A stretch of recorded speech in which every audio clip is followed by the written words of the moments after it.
Pysähdy ja mieti, onko Raamatun Jumala taiteilija vai matemaatikko. Voin taata, ettet ole koskaan nähnyt Jumalan tarkkuutta tällä tavalla. Hän laskee tähdet, mittaa veden painon ja jopa tietää, kuinka monta hyystä sinulla on päässäsi. Mutta hänen suurin salaisuutensa saattaa olla piilossa vain yhdessä luvussa. Luvussa 2. Mitä tämä luku todella tarkoittaa Raamatussa? Pysy kanssani, sillä tämän päivän uteliaisuus on raamatullinen. Jumalallinen tarkkuus. Jumala laskee, mittaa ja laskee. Ennen kuin ymmärrämme luvun 2 merkityksen, meidän on muistettava jotain perustavanlaatuista. Raamattu esittää Jumalan järjestyksen, mitan ja tarkkuuden Jumalana. Hän tietää, kuinka monta hyystä jokaisella ihmisellä on päässään. Matteus 10:30. Hän laskee tähdet ja kutsuu niitä kaikkia timeltä. Psalmi 147:4. Hän mittaa taivaat, punnitsee vuoret ja laskee tuulen voimakkuuden.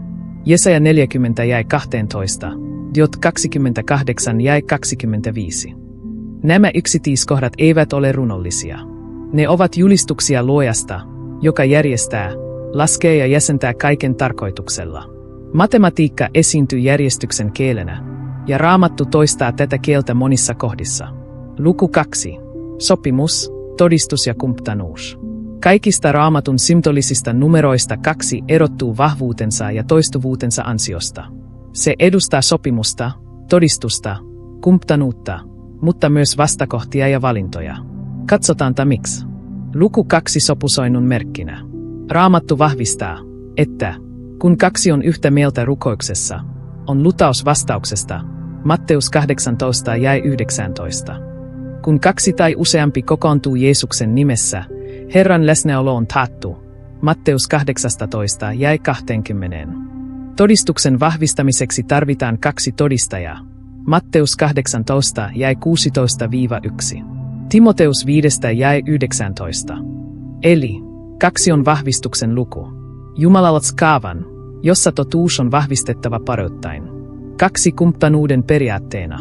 Numero 2 symboloi myös yhteistyötä. 2 on parempi kuin 1.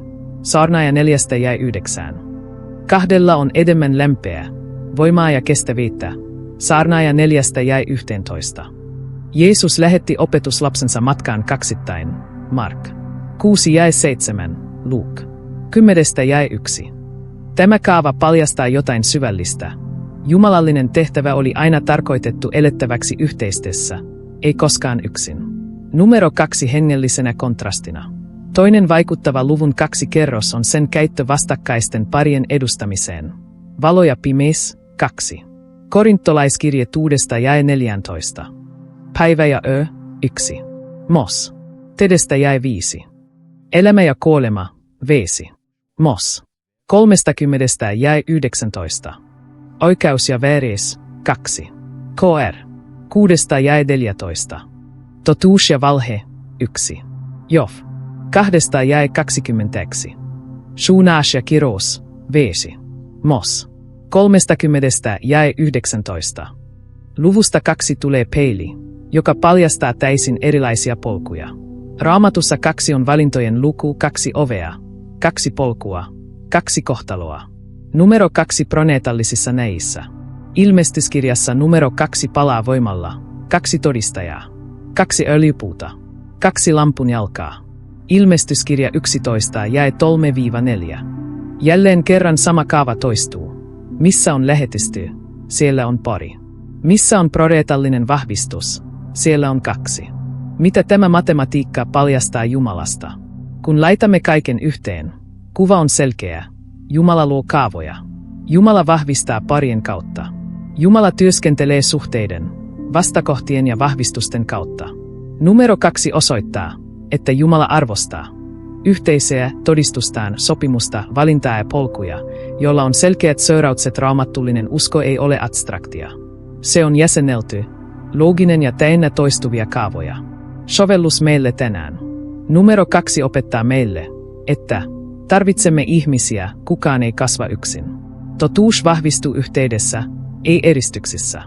Valinnoillamme on merkitystä, on aina 2 polkua. Jumala puhuu kaavojen ja yksityiskohtien kautta. Parilliset luvut voivat sisältää syvällisiä hengellisiä viestejä. Johtopäätös. Jumalan matematiikka ei ole piilotettu yksityiskohta. Raamattu esittelee sen mittauksissa, painoissa, pareissa ja valinnoissa alusta loppuun. Numero 2 ei ole vain numero. Se on kutsu tarkastella uskoa tarkemmin, syvällisemmin ja tietoisemmin. Ole utelias. Tutki jakeita, tarkkaile kaavoja ja katso, miten numero 2 esiintyy toistuvasti Raamatussa. Ehkä löydät jotain, mitä et ole aiemmin huomannut. Ja jos tämä uteliaisuus on vaikuttanut sinuun, pysy mukanani. Raamatussa on vielä monia mysteerejä odottamassa paljastumista.